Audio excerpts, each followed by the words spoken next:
Today we are going to see law of conservation of momentum, right?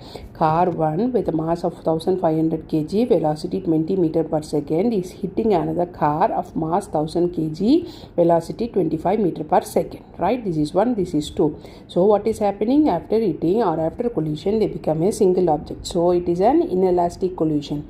They move together. Find the immediate velocity and check whether it is conserved. The kinetic energy is conserved in the collision, right? We know the formula for collision is the total momentum before impact is equal to the total momentum after impact. So m1 u1 plus m2 u2 equal to m1 v1 plus m2 v2, right? So m1 into u1, that is 1500 into 20 becomes 30,000 kg meter per second. Similarly, m2 u2 is 1000 into 25 becomes 25,000 kg meter per second. Here we made a minus because a momentum is a vector quantity. It indicates a direction. This car is moving in the opposite direction, so we indicated by minus, right? So what is happening here? 30,000 minus 25,000 is m1 plus m2 into v. Where? Because here it makes a single object, right? It is a single one. So 30,000 minus 25,000 is 5,000, and m1 plus m2, that is 1500 plus 1000 becomes 2500 into the velocity. So 5,000 divided by 2500 becomes 2 meter per second, right? This is the velocity at the immediate impact of collision.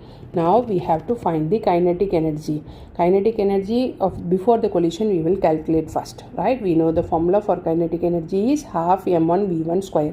m1 and v1 for the car 1, right? So half into 1500 into 20 square, it is 310 power 3 joules.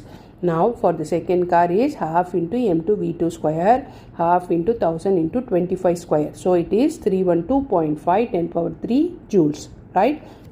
So find the total collision of the two cars.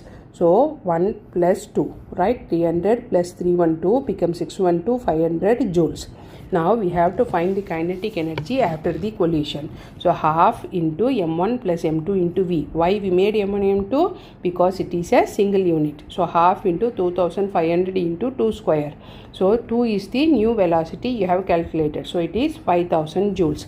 Now find the loss, that is original one before impact minus after impact. It comes around 607 500 joules, right? Now we have to find the percentage loss, that is 607 500 divided by the original value before impact 612 500 into 100, it is 99.2. This is the total percentage of loss of kinetic energy in the collision.